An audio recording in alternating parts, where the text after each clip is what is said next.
Innal hamdalillah nahmaduhu wa nasta'inuhu wa nastaghfiruh wa na'udzu billahi min shururi anfusina wa min sayyiati a'malina. May yahdihillahu fala mudilla lahu wa may yudlil fala hadiya lahu. Asyhadu an la ilaha illallah wahdahu la syarika lahu wa asyhadu anna Muhammadan abduhu wa rasuluh.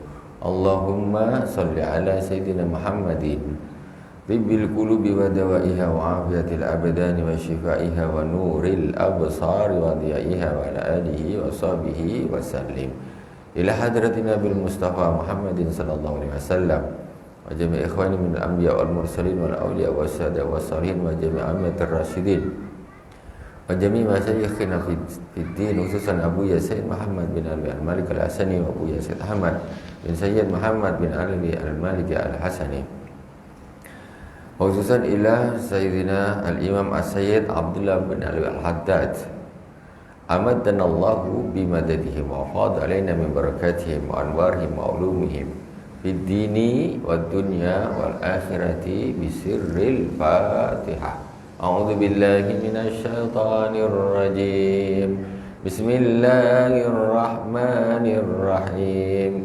Alhamdulillahi rabbil alamin, ar-rahmanir rahim, maliki yaumiddin, iyyaka na'budu wa iyyaka nasta'in, ihdinas siratal mustaqim, siratal ladzina an'amta 'alaihim ghairil maghdubi 'alaihim waladdallin. Amin. Bismillahirrahmanirrahim. Qala al-Imam As-Sayyid Abdullah bin Alawi Al-Haddad fi kitabih Risalatul Mu'awanah. Wa'lam anal udhra as-sadiqa ghayatu iskatul haraj wa amma thawabu fala yaslu illa bil fi'li. Kemarin kita sudah membahas tentang masalah jangan sampai meninggalkan sholat berjamaah tanpa udzur, apalagi sholat Jumat. Jadi kata Al-Imam As-Sayyid Abdullah bin Al-Haddad, annal udhra as-sadiqa ghayatu iskatul haraj. Sesungguhnya uzur yang betul-betul uzur itu tujuannya, hasilnya, manfaatnya adalah kalau tidak melakukan ibadah tersebut jadi tidak kena dosa. Itu maksudnya. Orang tidak Jumatan tidak dosa kalau dia punya uzur yang betul-betul uzur. Uzur yang betul-betul uzur baru dia tak dosa. Tapi kalau suruh Jumatan bilang sakit, kalau suruh di masjid ada bagi-bagi duit tuh, satu orang 500.000, datang dia. Kau pembengak engkau nih, jelas kau pembengak. Tadi bilang sakit, duit dibagi, kau datang juga. Memang tuh. Jadi kadang-kadang kita nih, ketika kita melakukan sesuatu hal karena dunia itu lebih semangat daripada karena akhirat. Itu sudah. Melakukan satu hal karena dunia nih, karena orang, karena manusia, lebih semangat, macam rasa malas dia macam tak ada. Tapi karena kita melakukan satu hal yang memang karena akhirat, karena Allah Subhanahu wa taala. Aduh malas nah. Baru belum capek, dia bilang dah capek. Tapi kalau karena manusia, tak ada cerita, tak ada penat, tak ada capek, jalan terus. Nah, ini masalahnya. Jadi kita lebih malu kepada manusia daripada kepada Allah Subhanahu wa taala. Sebetulnya kita semuanya melakukan ibadah itu mestinya lebih semangat daripada melakukan suatu hal yang karena dunia. Kita tengoklah.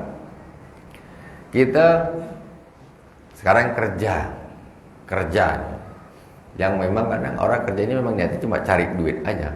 Kadang pergi kerja buktinya apa? Tak sholat. Orang kerja rajin tapi tak sholat, itu menunjukkan dia kerja murni cari dunia saja, nak makan saja. Karena kalau dia memang niat dia untuk akhirat, mesti dia tidak tinggalkan sholat. Mesti. Lah kalau kerja untuk apa? Alasan dia. Ini wajib cari nafkah untuk ini apa segala macam. Tapi kau tak sholat, itu berarti kamu kerjanya tidak karena Allah Subhanahu wa Ta'ala. Karena kau nak makan, karena kau nak mencukupi kebutuhan-kebutuhanmu duniawi, ini nafsumu. Jadi kata al-Imam, wa'lam annal udhra as-sadiqa ghayatu iskatul haraj wa amma thawabu fala yaslu illa bil fi'li. Sedangkan pahala engkau tidak akan mendapatkan kecuali dengan engkau melakukan hal tersebut. Kalau kau nak pahala dia, ya kau pergi, kau lakukan. Qad yahsulu thawabu liman ta'adzara alaihi al-qudur min kulli wajhin kalladhi yakunu udruhu al-ishal al-mutawatir awil habsu al-udwanan wa kalladhi yakunu udruhu al-ishal wa nahwa dhalik aw la yata'addaru ali al-khudur walakin yalhaqu bisababi limuslimi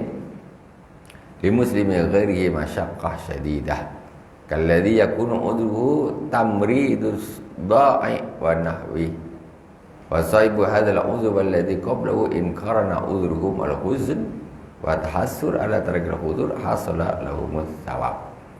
Tapi ada orang yang tidak datang, tapi memang betul-betul karena uzur yang memang uzur itu pokoknya enggak bisa sama sekali dipaksakan, gue enggak bisa. Betul-betul uzurnya. Contoh di sini dikatakan al-ishal al-mutawatir, yaitu orang yang dia ini ishal tuh ini mencret, bentar-bentar keluar, bentar-bentar keluar. Ini kan sakit namanya. Al-mutawatir terus tak berhenti. Jarak berapa menit keluar, jarak berapa menit keluar. Ini uzur. Padahal dia nak pergi betul. Ataupun dia ini ditahan atau dia di penjara, dia tak bisa. Tak boleh pergi Jumatan, apalagi sholat jamaah tak boleh. Yang seperti ini maka dia walaupun dia tidak pergi jamaah, ya, maka dia mendapatkan pahalanya karena sudah ada rutin dia. Terus. Dia dapat pahala karena uzur yang memang betul-betul sama sekali dia tidak bisa memaksakan diri untuk ini, tak bisa. Macam mana orang ishal al-mutawatir, sebentar-bentar mencret, sebentar-bentar, tak bisa ini, tak bisa. 4 rakaat 4 kali, kan kacau.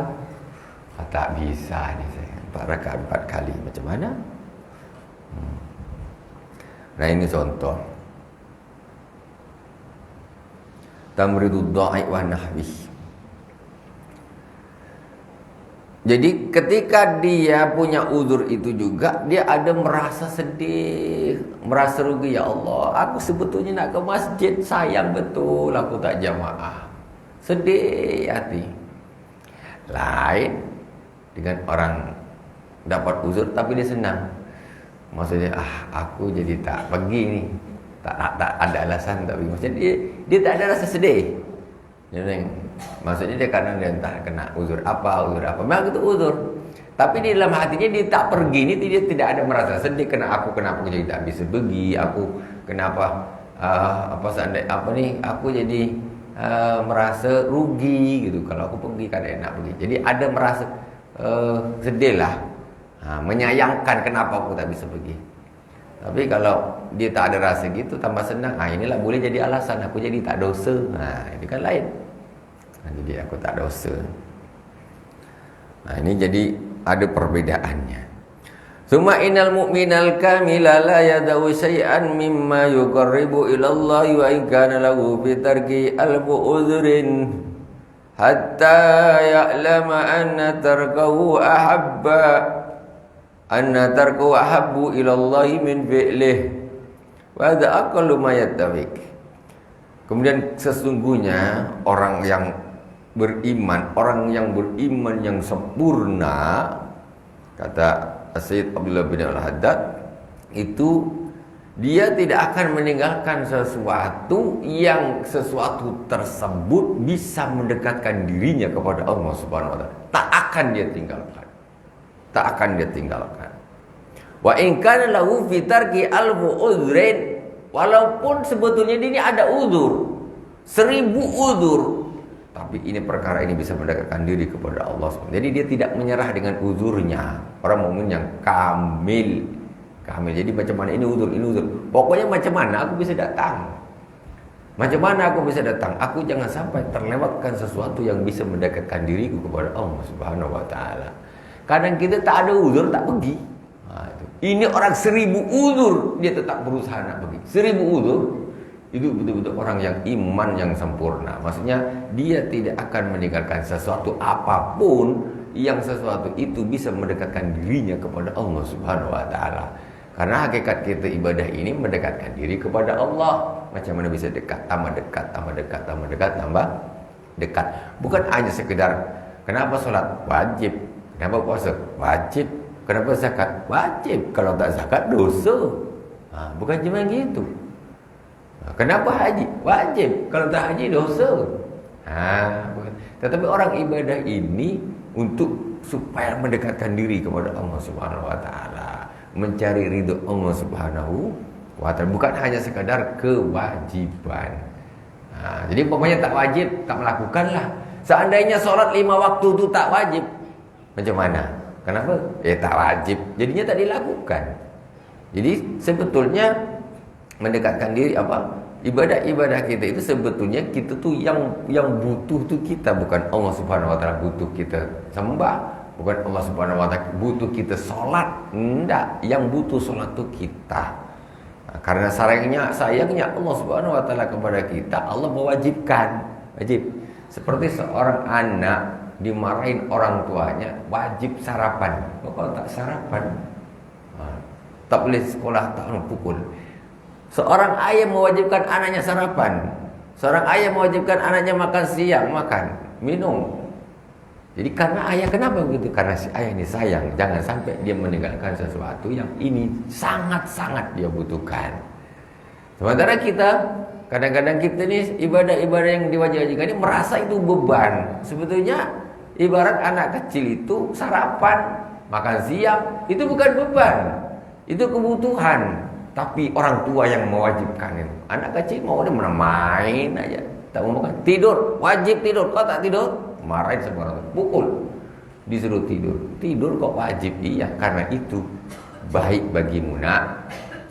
Jadi hakikatnya bukan wajib tidur, bukan wajib sarapan, bukan wajib makan siang, tapi sarapan itu dibutuhkan oleh si anak, makan siang itu dibutuhkan oleh si anak, begitu juga tidur itu dibutuhkan oleh si anak. Jadi kalau begitu gimana? Kenapa kita sholat? Kita butuh menyembah Allah Subhanahu wa taala. Kenapa kita puasa? Kita butuh puasa mendekatkan diri kepada Allah Subhanahu wa taala.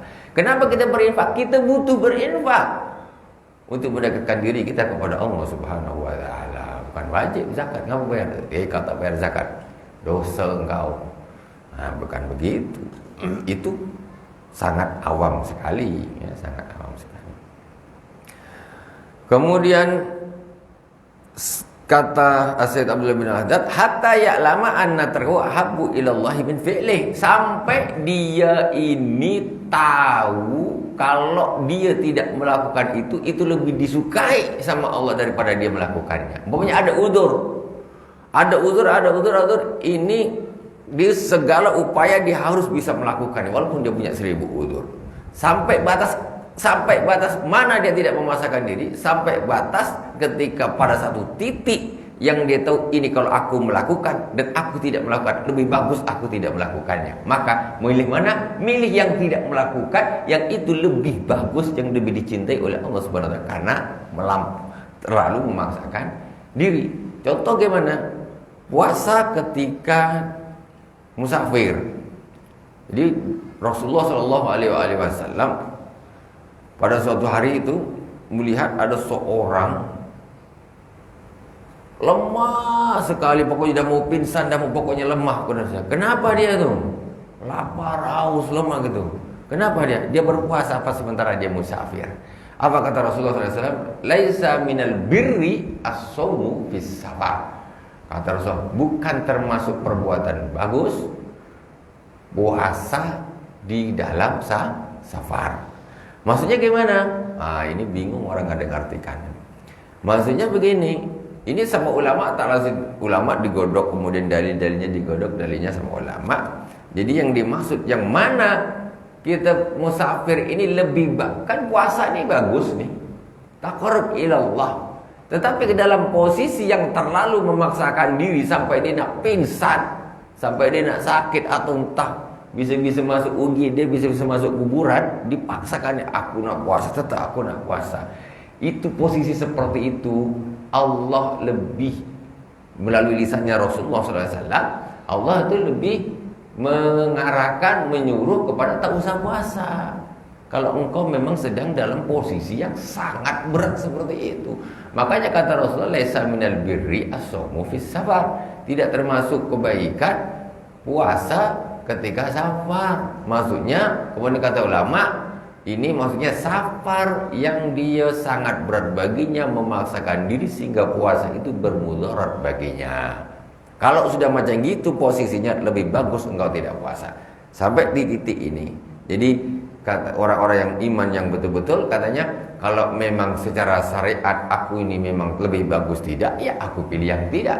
Karena yang aku cari adalah ridhonya Allah Subhanahu wa ta'ala. Tetapi kalau umpamanya sifatnya tadi dia udzur, dia musafir, dia udzur. Tapi kata dia, aku memang musafir. Menurut ulama juga dibahas, tapi aku tak ada memaksakan diri, biasa, hausnya biasa, laparnya biasa, capek pun tidak. Maka ini posisi seperti ini, maka dia lebih utama meneruskan puasanya. Meneruskan puasa. Makanya dilihat kondisinya dulu. Dilihat kondisinya. Jadi para ulama juga memberikan kesimpulan bahwa sesungguhnya berpuasa ketika musafir, kalau puasa itu tidak mau bermudarat baginya, maka itu lebih bagus. Tapi kalau puasa itu bermudarat baginya, maka lebih bagus dia tidak puasa, diganti di hari yang lain. Nah, ini masalah udzur. Ini seperti itu tadi. Walidzalika tahmilul kummal min ahlillah fi fi'li ma yuqarribuhum ilallahi umuran ta'jizu an hamdiya al-jibal ar-rawasi. Karena itulah orang-orang saleh al-kummal, orang-orang yang sempurna imannya, yaitu dari ahlillah, ya, para aulia illahi ta'ala, itu mereka melakukan amalan-amalan yang bisa mendekatkan dirinya kepada Allah Subhanahu wa ta'ala, yang mana amalan itu sebenarnya tidak sanggup diangkat oleh gunung-gunung batu. Gunung-gunung batu tak sanggup mengangkat amal itu, tapi orang-orang yang sempurna imannya ini mereka kuat untuk melakukan amal-amal tersebut. Itu amal-amal yang bisa mendekatkan dirinya kepada Allah Subhanahu wa ta'ala. Gunung tak sanggup, tapi mereka sanggup. Wa amma man dawfa imanuhu wa qalla yaqinuhu wa kasurat ma'rifatu billahi fala yu'awwalu fi tarki ma waftaradallahu alaihi illa ala sukutil haraj. Tetapi bagi orang-orang yang imannya lemah, keyakinannya sedikit, dan juga makrifatnya kepada Allah Subhanahu wa ta'ala itu sedikit, maka mereka di dalam meninggalkan sesuatu yang difardukan oleh Allah Subhanahu wa ta'ala itu hanya karena apa? Supaya tidak dosa saja. Uzurnya itu saja. Maksudnya, kenapa kau tak melakukannya? Kami sudah uzur nih, jadi tak apalah, aku tidak melakukannya nih karena aku uzur. Jadi kan tak dosa kan? Tidak. Orang-orang yang imannya kuat bukan nyarinya tak dosakan, tapi kalau memang aku masih bisa, aku tetap lakukan karena ini akan mendekatkan diriku kepada Allah Subhanahu wa taala. Tapi orang-orang awam, aku udah uzur ini secara ini tak wajib kok, ya sudah. Nah, itu seperti itu. Bedanya di situ. Hanya sekedar yang penting aku tak dosa, yang penting aku tak dosa, yang penting aku tak dosa. Ini iman yang masih lemah. Tapi itu sudah bagus, sudah beriman. Berapa banyak orang yang memang dosa pun ditabrak. Ya ini dia masih hati-hati, jangan sampai berdosa kepada Allah Subhanahu wa taala. Tetapi tingkat di atasnya bukan hanya kita menghindari dosa, tapi bagaimana kita setiap saat, setiap perilaku itu mesti melakukan hal yang bisa mendekatkan diri kepada Allah Subhanahu wa taala. Jangan mereka tidak puas dengan posisi netral saja. Dosa tidak, pahala tidak, tak mau mereka. Pokoknya harus terus dekat sama Allah, dekat sama Allah. Seperti itu. Walikulli darajatin mimma amilu waliwaffiyahum a'malahum wa hum la yadhlimun. Maka bagi setiap orang ada derajat-derajatnya masing-masing menurut apa yang mereka telah lakukan. Dan karena Allah Subhanahu wa taala akan membalas amal-amal mereka. Wa hum la yadhlimun, dan mereka tidak melakukan kezaliman. Semua orang akan mendapatkan balasan sesuai dengan amalnya masing-masing. Wa alaika bihamli kullin min man laka alaihi wilayatun min waladin wa zaujatin wa mamlukin wa ala fi'lis salawatil maktubah. Pesan berikutnya, wa alaika bihamli kulli man laka alaihi wilayatun. Wajib bagimu menanggung setiap orang yang engkau mempunyai kekuasaan atasnya. Min waladin wa zaujatin, anak, istri, mamluk, hamba sahaya. Apa? Untuk ala fi'li salawatil maktubah, untuk melakukan sholat 5 waktu. Jadi wajib bagimu itu macam mana semua orang yang di bawah kekuasaan itu harus mereka ini menjadi orang-orang yang taat. Terutama di dalam melakukan sholat maktubah. Gak ada seorang ayah membiarkan anaknya tidak sholat, tidak ada. Tidak ada seorang ibu membiarkan anak-anaknya tidak sholat, tidak ada. Jangan malah ibu dan bapaknya ngajarin anaknya tidak sholat. Itu tanggung jawab orang tua. Kalau tak gitu, tak usah berbini. Punya anak dibiarin saja masuk neraka. Untuk apa? Anaknya masuk neraka, ngajak bapaknya, tambah jadi musibah. Tambah jadi musibah. Punya anak wajib diusahakan, wajib untuk menjadi anak yang soleh dan soleh. Kalau tak rugi, habis beli susu, habis beli pampers, habis beli sun, habis tu macam-macam. Baju anak kecil umur sebulan naik 2 bulan ganti, 3 bulan naik 5 bulan ganti, 6 bulan naik 8 bulan ganti, 1 tahun ganti, 1,5 ganti. Berapa habis duit? Habis tu besar, makan nasi, ayam, ikan. Berapa ton nasi habis? Berapa ton ikan habis? Untuk anak, bapak mama kerja banting tulang, tapi anak tak ibadah, anak tak sholat, rugi luar biasa orang tua seperti ini. Dunia akhirat rugi. Disuruh kuliah dikirim 1 bulan 2 juta, 3 juta, 2 juta, 3 juta. Waduh, tambahan ini puak 4 juta kasih. Di sana tak sholat, pacaran, kuliah tak selesai-selesai. Balik sarjana, S apa, pokoknya S kan banyak kan? S tu banyak sekali lah. Pokoknya S macam-macam lah. Itu dah bangga beramai, tapi tak ibadah, tak solat, rugi dunia akhirat bapaknya mamanya. Tanggung jawab orang tua jangan main-main. Ya, selepaskan anak untuk belajar silakan, tapi pastikan mereka itu ibadah, taat. Sekarang orang-orang tua nih, kalau melepas anaknya entah pergi sekolah, tapi boleh nak belajar yang betul nak, ya mak, ya pak, itu aja. Sana itu aja pesannya tuh. Biar cepat selesai. sekolahnya, kuliahnya gitu.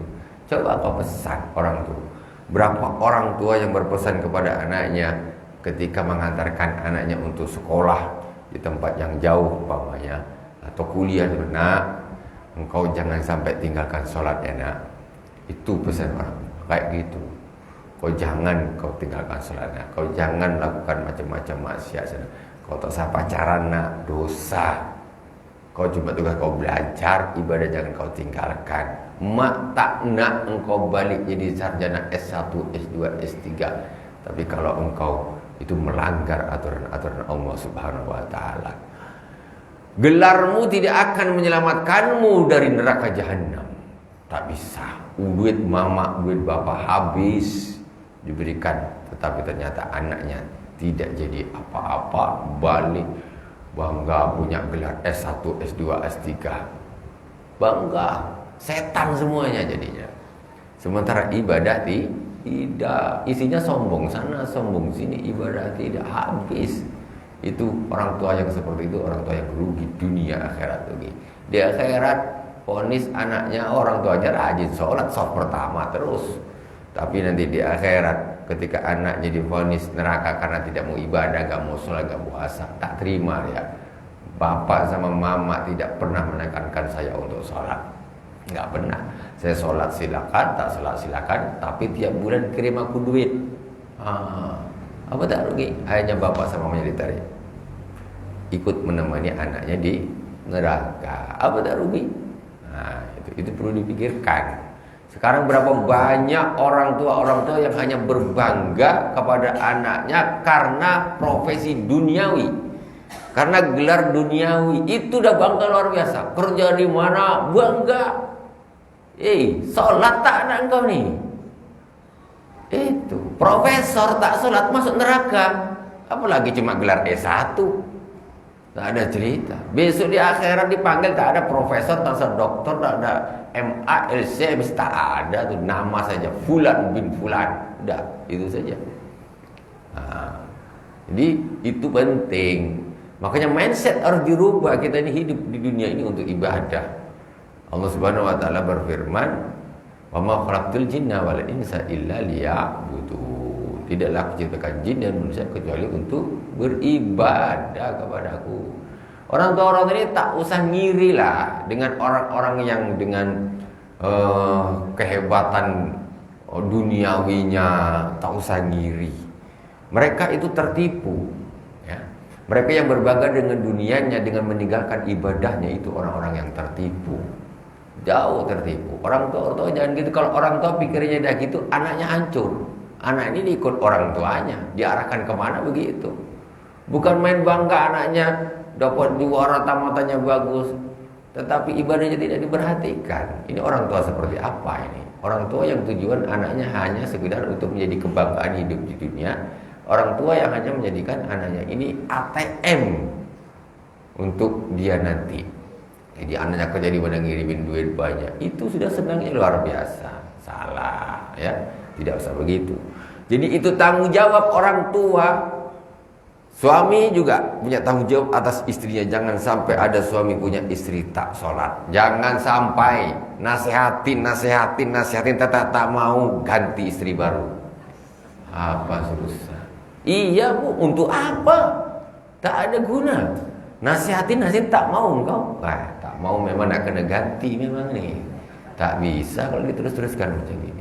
Gitu, tegas-tegasan. Kita ngapain menyara ahli neraka di dalam rumah kita? Nggak ada gunanya. Ganti yang baru, selesaikan acaranya itu. Itu harus kita tanggung jawab. Suami bukan tidak tanggung jawab. Apa yang dilakukan oleh istri, suami tanggung jawab. Ini orang punya anak mulai bayi besar anak gadis diminta, dikasihkan sama orang tuanya. Mulai kecil dan berapa sampai umur berpuluh-puluh tahun engkau pakai aku terima nikah dan kawinnya aja langsung dah dapat. Itu tanggung jawabnya luar biasa. Bapak dah lepas tangan. Surga dan neraka anakmu tanggung jawabmu nak. Sekarang aku dah amanahkan kepadamu. Jangan asal nikah aja cari senangnya saja sekarang ini. Nah itu tanggung jawab. Istrinya bagaimana dia harus sholat, anaknya juga harus sholat, hamba sayanya juga harus sholat. Gitu. Fa in imtana ahadun min haula'i min fi'liha fa 'alaika bi wa'zatin wa takhwifih. Seandainya ada salah seorang di antara tanggungan-tanggunganmu itu dia tidak mau melakukan salat, maka wajib bagimu untuk menasihatinya dan menakut-nakutinya dan nasihatin, ditakut-takutin. Anak tak mau salat, kuliah. Bilang, kalau kau kedapatan tak mau salat, balik kau tak usah kuliah lagi. Sudah gituin aja, ngapain? Untuk apa membiayai ahli neraka? Tak ada gunanya. Nah, balik, tak ada cerita. Nah, itu justru ibadah ini yang penting. Dunia ini hanya mengiringi saja, sarana saja. Nah, jangan sampai dunianya jadikan tujuan. Masya Allah, akhiratnya ditinggalkan. Ibu-ibu, bapak-bapak, sedih kita nengok nih, Masya Allah. Saya ya sering ngisi di sekolah-sekolah SMP, tingkat SMP, tingkat SMA itu rata-rata anak-anaknya itu, para pelajar itu rata-rata sholatnya berantakan semuanya. Ketika ditanya jujur dijawab siapa yang sholatnya bolong-bolong siapa. Angkat tangan 90% anak satu sekolahan itu tingkat SMP dan SMA. Itu macam mana seperti itu coba? Macam mana seperti itu? Lalu kau belajar nih cari apa? Gitu loh. Ini mesti mindset orang tuanya yang salah. Kalau orang tuanya dia mendidik anaknya dengan didikan bagus, mesti anaknya tidak demikian. Anak orang tua ini yang penting anakku sekolah tamat, dapat gelar, nanti kuliah, sudah dapat kerja, sudah. Itu saja. 90% atau 99% angkat tangan semua satu sekolahan itu. Bukan satu sekolahan, bukan satu sekolahan yang gitu yang kita tanyain. Ini anak siapa sebanyak ini? Itu tugas orang tua, bukan tugas ustadz. Enak aja ustadz sendiri disalahkan, orang sekampung tak mau sholat. Bapak mamanya kemana? Ketemu ustadz sebentar aja, setengah jam, 1 jam. Sama mamanya 23 jam 23 jam plus 30 menit. Nah itu dia sama orang tuanya. Tanggung jawab orang tua. Tuh jangan lepas tangan. Wa taqwifi. Ya, silakan.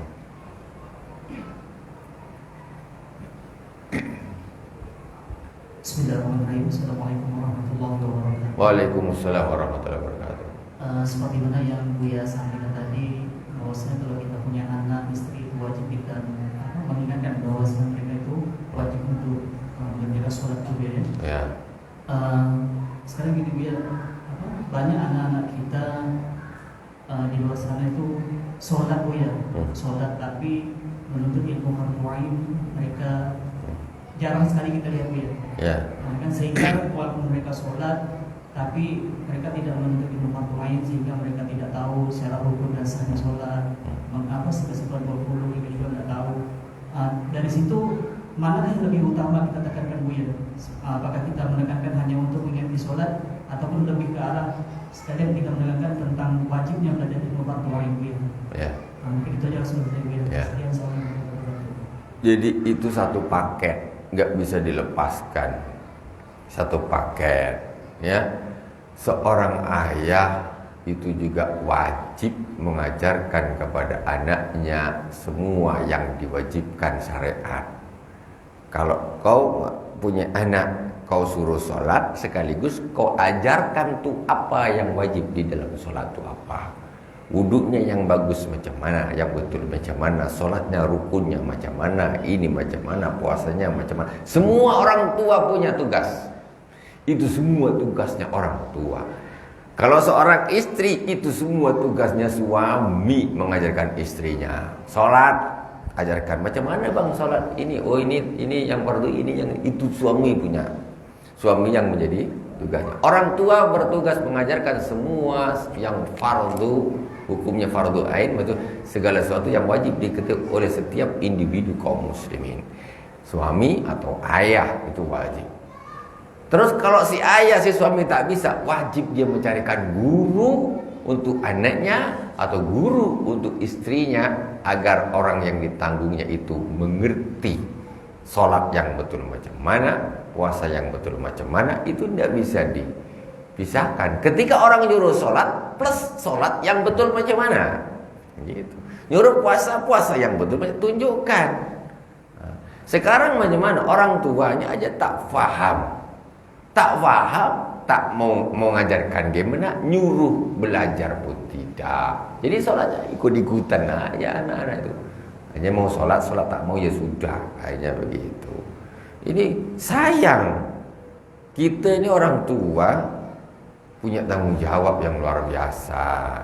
Terutama kita kembalikanlah kepada orang tua. Kita sendiri dulu, kita berangkat dari kita harus macam mana kita menjadi orang yang betul-betul istiqomah, ya, sehingga kita ini sayang terhadap anak-anak kita semuanya. Macam mana dia juga harus istiqomah, jangan sampai keluar dari jalur syariat.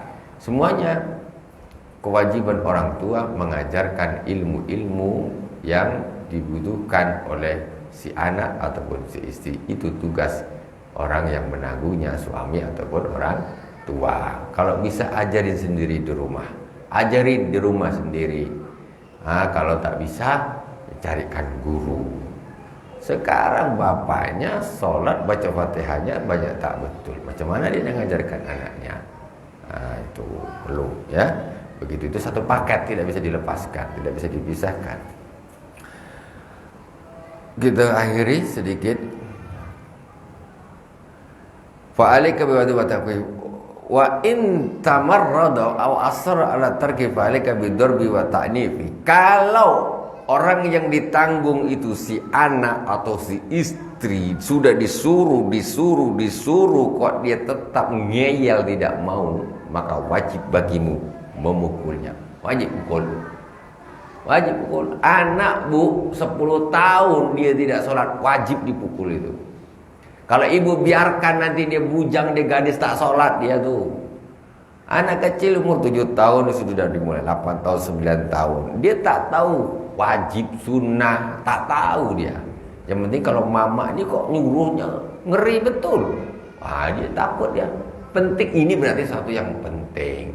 Dia tak tahu hadis, tak tahu Quran, tak tahu. Tapi bapak kalau udah nyuruh marah-marah sampai mukul aku. Ini berarti pentingnya tak boleh tinggal. Nanti dia dah besar baru tahu, oh ini wajib. Tapi dia sudah terbiasa melakukannya.